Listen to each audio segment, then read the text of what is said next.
So in this chapter I would like to show you how to add the other addresses. So far we just moved the x-axis, and the question is how to add y and z. One of the options would of course be to just copy this section, make a copy of the y address. The disadvantage of that is if you have a pretty complex implementation, and at least we have a little behavior configured here. So we have a couple of if command control loops here, and if you want to enhance it, or if you found a bug and you have copied that multiple times for x, y, and z, this means you need to fix the bug in 3 different implementations or make the enhancements 3 times. That is tedious, and there's a better mechanism to do that. The mechanism to do that is called methods. That's a way to define kind of a subprogram with parameters where you can define reusable behaviors and then just call the method instead of copying a lot of code. So to add a method, we want to add it into the current file, into our MCF file. With right mouse click I can add a method. There's a couple of predefined methods, most of them specific to the 840D, some of them available in all controllers, but what we actually need is a user-defined method. We want to create our own one. So we want to give them a name. The method should have a name. Common practice that we also use in the CCF file is to call that GME for global method to indicate that this is the method, and then a name with, for example, set joint value. And then you find the edit button that also allows you to do XML Notepad and start adding functionality similar as for the commands. Here I would like to just take over the implementation from the X meta code. So I go into edit meta code. Then I'll show you something that is not going to work. If you do a copy here and then close the XML Notepad, go to the methods, edit. Unfortunately, you will find out that the paste doesn't work, since for some reason the clipboard is emptied if you close XML Notepad. To bypass that or to work around that, you can open it. Open any other editor that you want to use, that you have available, for example UltraEdit or Notepad. Then select the XMeta code and the implementation that you would like to copy. Make copy, then paste it into UltraEdit or whatever editor. Then you'll get the plain XML text. Close it, go to methods, and then for some reasons you can't paste. So I don't know why this makes a difference, but that's a workaround. Now you can close the UltraEdit. We don't need this anymore. We have copied the implementation. The way I did it, we now have 2 execute blocks, so I need to delete one of them, and then we have our implementation.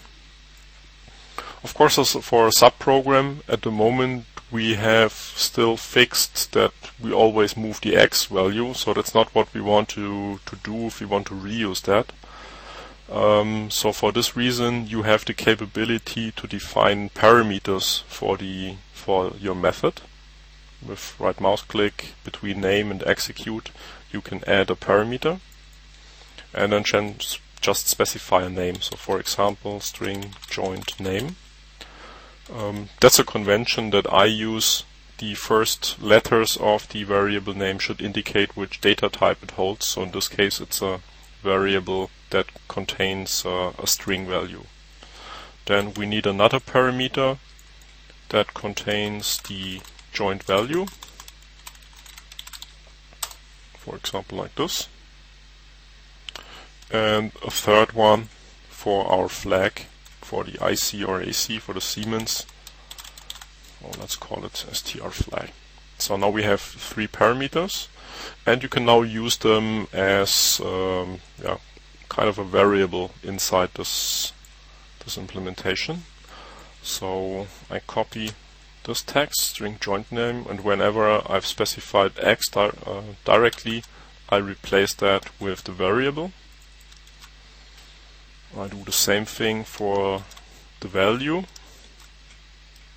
Also replace this one. And finally with the flag. So whenever I have flag here, I replace that with my variable. Quickly check it, but it looks good. So now I've made it more flexible, so we can save it. I will also see that Machine Configurator shows you the parameters that this method takes. And now we need to use it. So to use it, there is a very convenient way that Machine Configurator provides you. You can use this box call method, and then here from the drop down you can select from all the methods that are defined. In this case we just have one.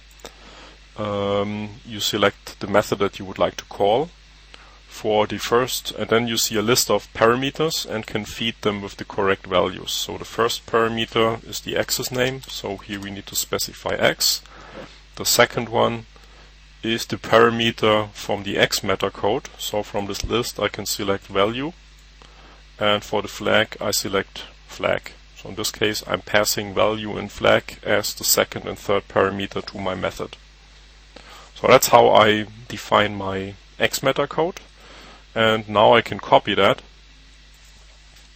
call it y, and then the only thing I have to change is to replace x with y, and copy it again, call it z, and replace y with z.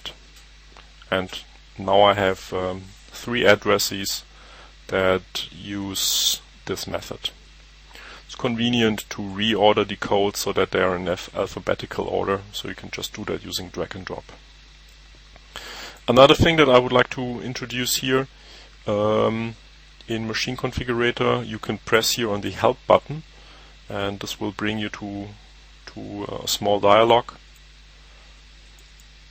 Somehow you can arrange that and attach it here to the bottom of the screen. And here you can start documenting it. So for example, for the x address you can document that this is the x address. For y you probably want to change it that it's the y address, and for z it's the z address. And f is the feed rate.